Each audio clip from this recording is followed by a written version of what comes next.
When I graduated with my degree in finance back in 1998, there were a certain set of classes that I had to have in order to meet the requirements to earn that degree, just like there is now. But were all of those relevant to becoming a financial professional? Let's talk about that today. Get the pen and paper out.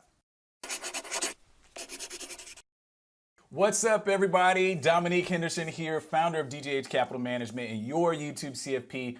Want to give you some insight into what I feel about the current requirements of financial professionals or people that are going to have like a degree in some type of business, particularly around finance, economics, and accounting. How do I feel those degree paths are related to actually becoming a financial professional? I'm gonna give you my opinion on that, but I gotta give you a little backstory. Let's go back a little bit. I graduated from Prairie View A&M University in Prairie View, Texas back in May of '98.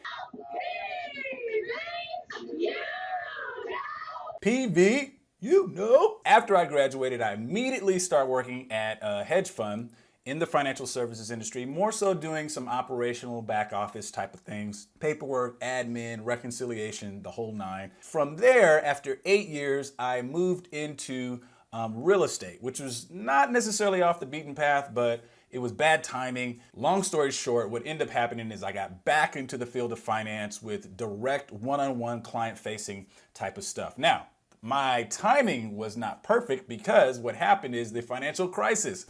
And the financial crisis not only affected financial professionals, but obviously affected the public at large. Now, during that time, I had a lot of time to think. And what I ended up doing is going back to school, getting my master's degree, actually going down the path of trying to become a chartered financial analyst, the CFA, took level 1, failed it miserably, then ended up finding out that I really love working with people one-on-one. And that is the reason why I chose to become a CFP.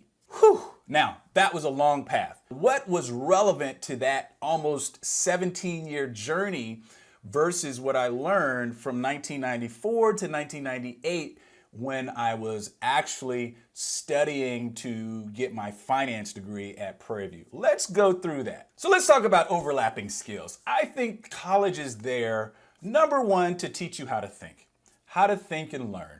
I talked to a couple professors, even to this day, and we always have conversations around the fact that we had, those mentalities around some classes where you were just getting in there trying to pass the class, and that was all you were trying to do.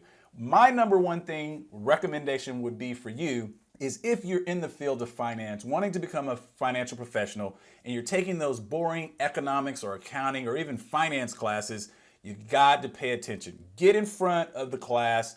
Sit in the front, ask a lot of questions. You should be peppering the professor with questions. And if they don't have questions from practicum and it's more from academia, make sure you mentor up with somebody like myself or another financial professional to ask a lot of questions, because your primary thing that you need to be doing is putting into your soil a lot of information. You need to be asking questions. You need to be soaking it up like a sponge. So college is really there to help you find different modes and I would say frameworks for thinking about things, because just to be honest, international finance or business management or marketing, any of those courses that are so great that you have to pay for, you're not going to necessarily use all the time. Another point I want to make is just remember that college is not your only method to getting the information you need. Just having the books there is one thing, but back in the day, in the 90s, the internet was not such a big thing as it is now.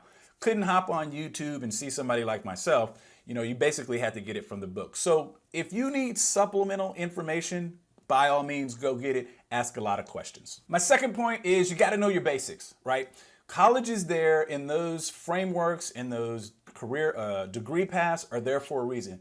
If you are wanting to be a financial professional and you are serious about it, you cannot come into this field not knowing your basics, not knowing your general ledger, not knowing, your macro from your microeconomics, not knowing, a balance sheet from an income statement. Those are all the things that they're going to teach you in those principles courses. So you need to know those things. Now, what I would say is a person coming out from outside the industry, like a career changer or somebody that wants to come from a different discipline, you have such a leg up by being a finance or economics or one of those majors, because you already have that knowledge. You already speak that language. So definitely get fluent in it, because you're going to be looked at differently by employers if you do not have that already. They're going to want to know that, they're going to invest this money into you, maybe in an internship or in an apprenticeship or in the first year of the job. And they don't want to teach you these things. They want you to know those already. So you got to know your principles. Now, I'm going to go off the beaten path and throw you a curveball here, because you're not going to really expect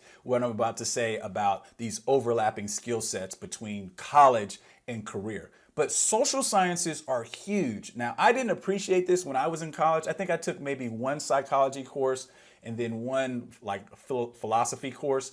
But if you have the option to take more social sciences, philosophy, psychology, sociology, things of this nature, I would highly recommend that. And well, here's why. This industry is becoming so much more about having high EQ, being able to relate to people, being able to understand, being able to actively listen to what they're saying and provide solutions that answer those problems, more than being able to, crunch their numbers on their balance sheet or their personal financial statements or their budgets. You got all kinds of software out there nowadays that will do that, whereas that was not the case 20 years ago. So my advice to you would be to get heavy on the social sciences. If there are electives that you can swap out for things that you would normally take, maybe like a government course or something like that, get the social science instead, because those are transferable skills, specifically if you're going to have a professor that's going to teach you how some of that role play goes with conversations with people and things of that nature. That is